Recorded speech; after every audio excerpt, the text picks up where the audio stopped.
Backstage Pass, Institute of Gaming. For more details, contact 7093965965965.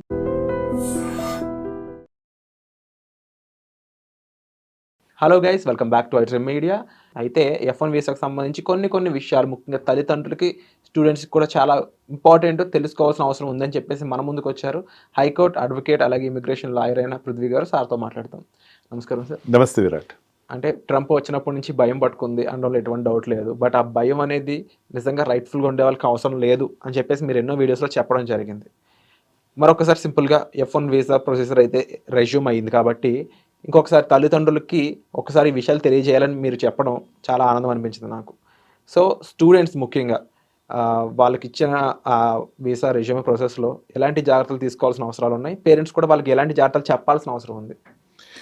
Students జనరల్గా India నుంచి యూఎస్కి వెళ్ళేవాళ్ళు విరాట్, మనకి +1 +2కి వెళ్ళరు. ఇంజనీరింగ్కి వెళ్ళేవాళ్ళు అండ్ మాస్టర్స్ కోసం వెళ్ళేవాళ్ళు, ఎంఎస్ కోసం వెళ్ళేవాళ్ళు ఉంటారు.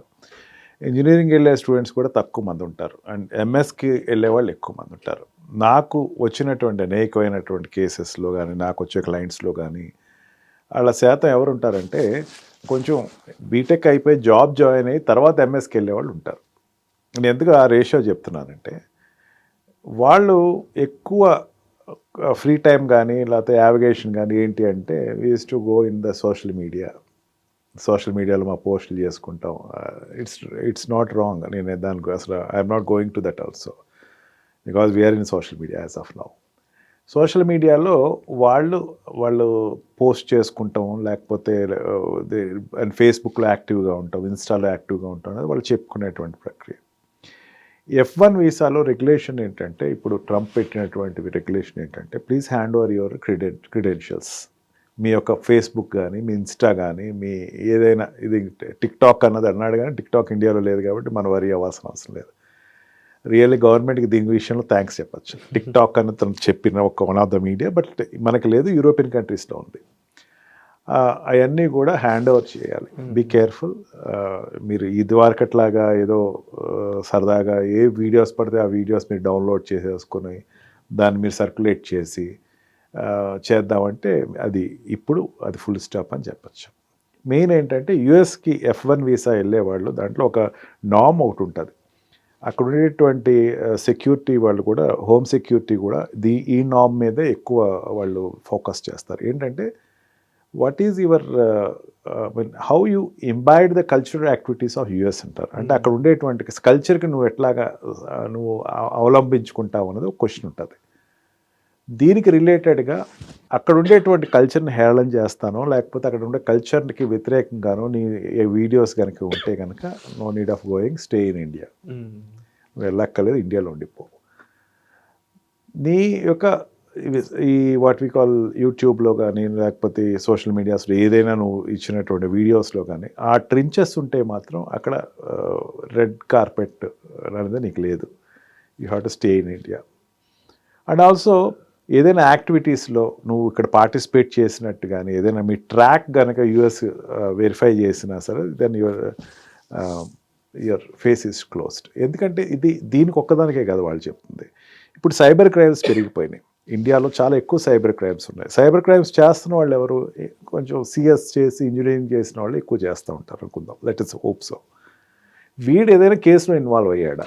సైబర్ క్రైమ్స్ సంబంధించిన కేసుల్లోనో లేకపోతే బెట్టింగ్స్లోనో లేకపోతే వాట్ వి కాల్ బిట్ కాయిన్స్కి సంబంధించిన freezing of accounts, unfreezing of అకౌంట్స్లో కానీ లేకపోతే ఏదైనా వాడు రెగ్యులర్గా ఉండేటువంటి గ్యామ్లింగ్ యాప్స్లో ఉన్నాడా? ఇవి కూడా చూస్తున్నటువంటి పరిస్థితి కనపడింది అక్కడ.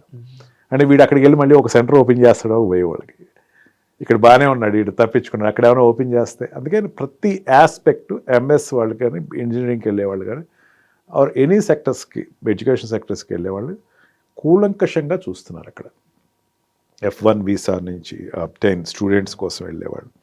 అండ్ ఆల్సో ఇప్పుడు ఇదివరకు ట్రంప్ రాకముందు ఉండేటువంటి లీజర్నెస్ విత్ ద ఈ ఇమిగ్రేషన్ పీపుల్, ఇమిగ్రేషన్ మీకు ఇచ్చేటువంటి వీసా ఇచ్చే అథారిటీస్ ఈజీగా అయితే తీసుకోవట్లేదు. అగైన్ అండ్ అగైన్ ప్రీవియస్ చెప్పాను, మళ్ళీ చెప్తున్నాను, make your questionnaire very clear. Make your answers for the questionnaire is very clear. మీరు యూఎస్లోకి వెళ్ళి సెటిల్ అయ్యే ఉద్దేశం లేదు అన్నదే మీ భావనతో ఇంటర్వ్యూలో మీరు అది ఒక పరకాయ ప్రవేశం చేసేసుకోండి. ఫస్ట్ నేను అక్కడికి వెళ్ళి సెటిల్ అవ్వను, ఇక్కడ ఉంటాను, ఇక్కడే ఉంటాను. కాకపోతే ఏంటంటే అక్కడ ఎంఎస్ చేస్తే బెటర్ ఆపర్చునిటీస్ నాకు వరల్డ్ వైజ్గా వస్తాయన్నది ఒకటి ఫోకస్ చేసుకోండి.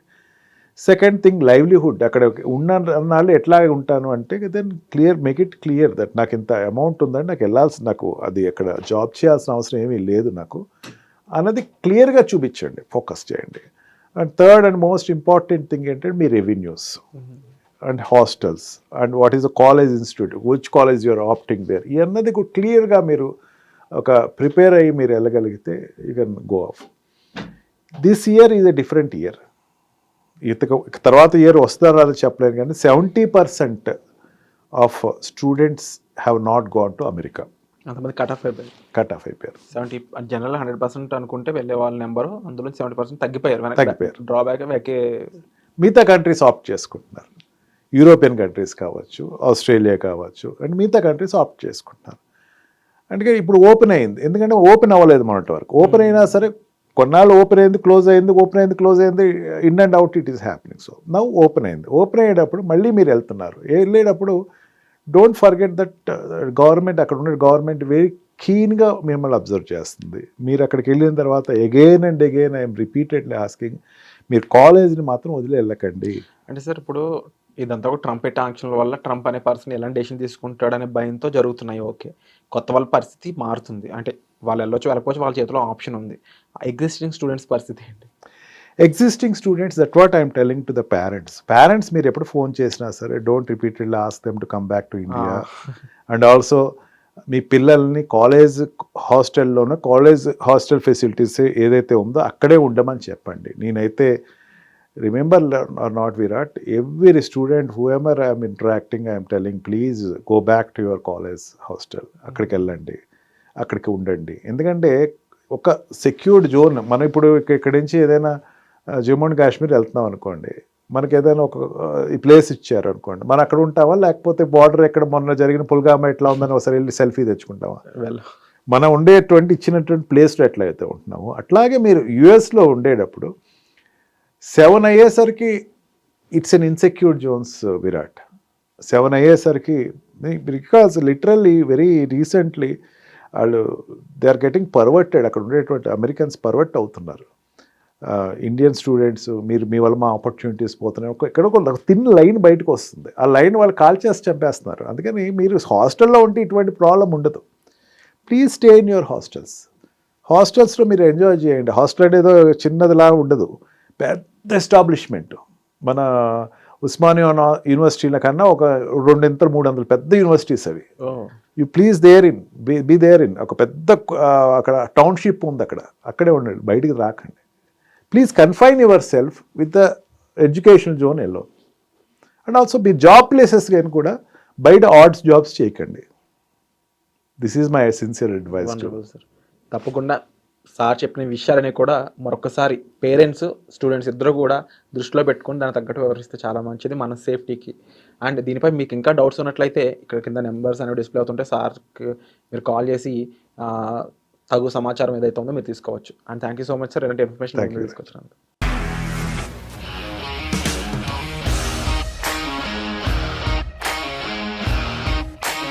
ఇండస్ట్రీలో కమిట్మెంట్ ఇష్యూస్ వస్తే నీకు కూడా వచ్చినట్టు? మార్నింగ్ తీసుకెళ్ళానంటే కొట్టి పడేస్తాడు.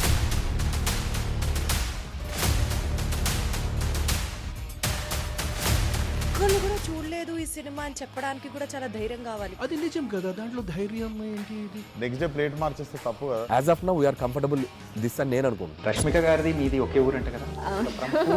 నీకు కోపం వచ్చిందంటే బాగా తిట్టేత్తరా? తిట్టేద్దామండి.